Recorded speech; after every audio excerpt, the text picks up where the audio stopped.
the government has increased capital expenditure by 9% along with the 7 high-speed rail corridors. Does this meet corporate and infrastructure sector expectations, sir? I don't know what numbers you're talking about, capital expenditure.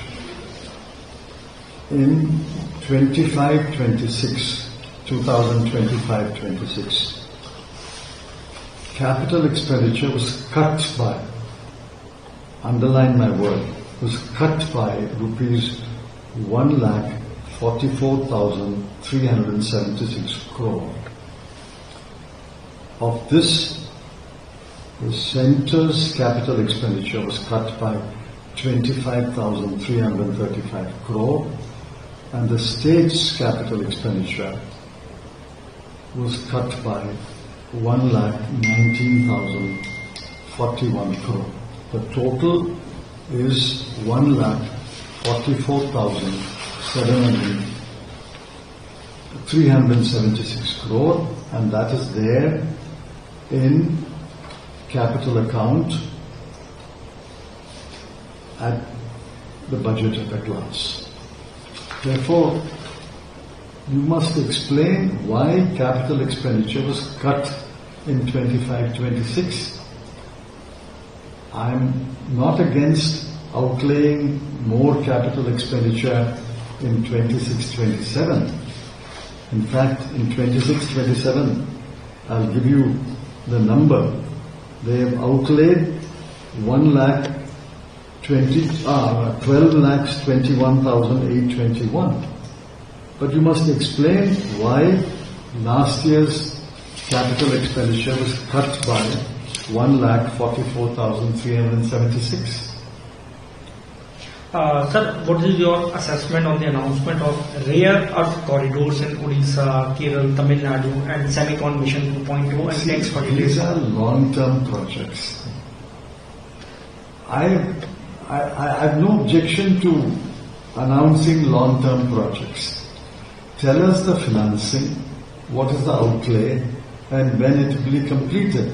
I welcome long-term announcements, but that is not going to give you results this year or next year. These are long-term projects. For example, the what is that called? The Bombay Ahmedabad high-speed train. It's going on for the last 8 years. Sir, with the financial year 26 fiscal deficit percent of GDP and the financial year 27 target at 4.3, how do you view the government fiscal consolidation roadmap, sir?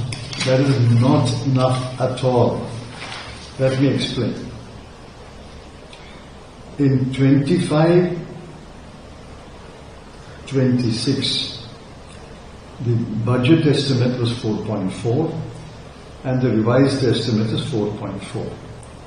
In 26-27, it will fall by 0.1%. The target is 3%. Under the FRBM target, the target is 3%. At the rate of 0.1% a year, it will take 13 years. Therefore, this is not adequate fiscal consolidation. You must take larger steps, more aggressive steps, more bold steps to contain fiscal deficit. The revenue deficit is equally important. In fact, Dr. Rangarajan, in a column 10 days ago, the former governor of RBI, 10 days ago said, revenue deficit is as important as fiscal deficit, which means revenue deficit means you're borrowing for revenue expenditure. The revenue deficit for the 25-26 was 1.5 and 26-27 is also 1.5. Where is the compression in revenue deficit? Therefore, I'm not satisfied with the fiscal consolidation, the pace of fiscal consolidation. Sir, especially when global war is happening and US, do you, in your view, what more could have been done in this budget to further strengthen growth, job? I am not presenting the budget. So you should ask this question to the Honorable Finance Minister.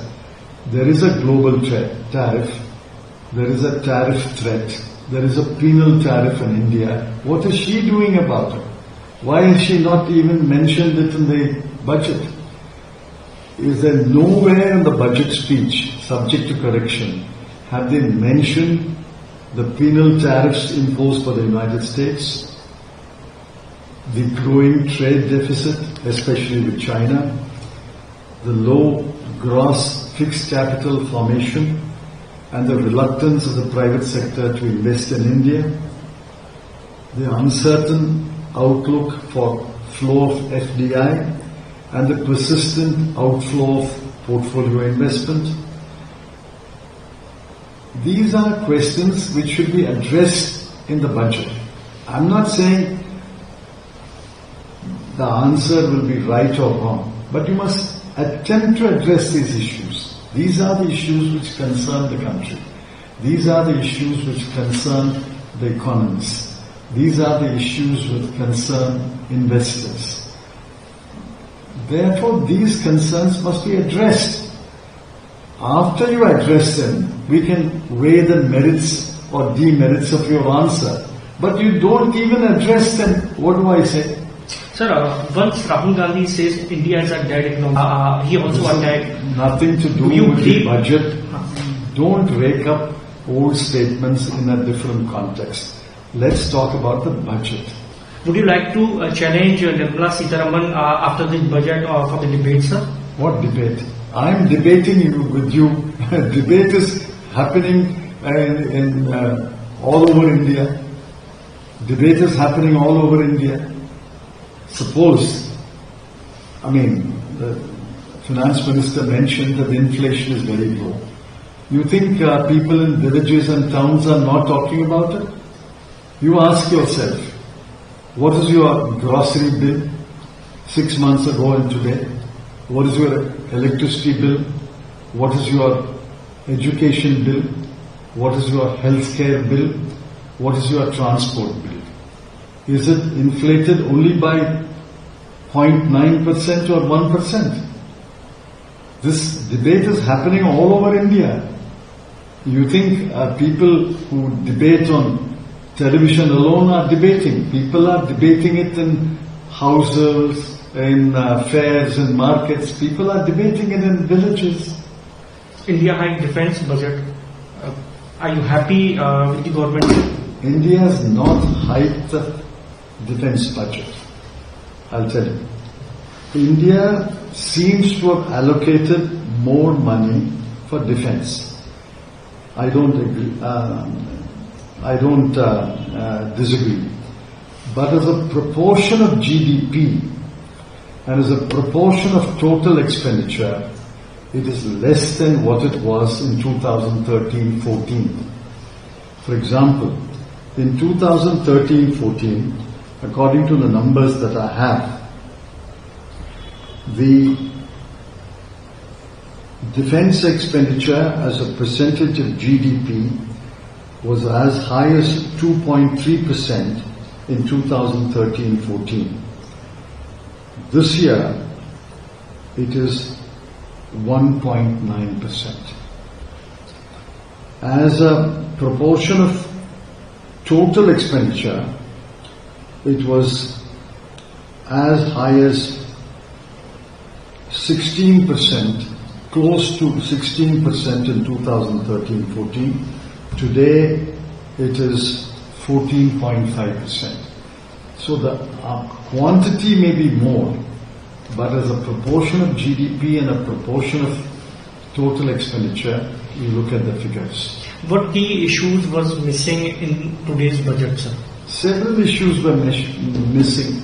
I narrated some of them. Unemployment situation is precarious. Youth unemployment is somewhere between 15 and 20%.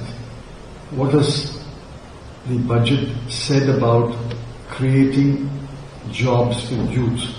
And youth means not only graduates. Youth means people who have completed school, people who have completed only 8th standard or 10th standard. People who have dropped out even in the 5th standard. This is a peculiar problem in India. We have to provide for different levels of education for our youth. What are the jobs created? Where are the MSMEs reviving? MSMEs are the greatest employment provider in India. It's some kind of employment. It's not regular employment. It is not the perfect employment. It is some kind of employment. But where are the MSMEs reviving? How many MSMEs were closed after devaluation, after demonetization, and after COVID? You give the numbers, how many MSMEs were closed, and how many MSMEs were revived, how many jobs were revived. No numbers are given. But yet you claim we are in a Goldilocks economy. One last question, sir. As Trump claiming that India will buy oil from Venezuela, do you believe that it will also affect our economy, sir? I don't know. I don't know the implications. I don't know what understanding has been arrived between India and the United States. We should buy oil wherever it's available. I agree, whether it's Russia or Venezuela or whatever. But our oil purchases from Russia dropped sharply because of the US threat. Now, if we can buy oil from Venezuela at a reasonable price, why not? But I don't know what complications will arise. I don't know. It's only the Foreign Ministry and the Prime Minister's office will know whether there are any complications in buying oil from Venezuela.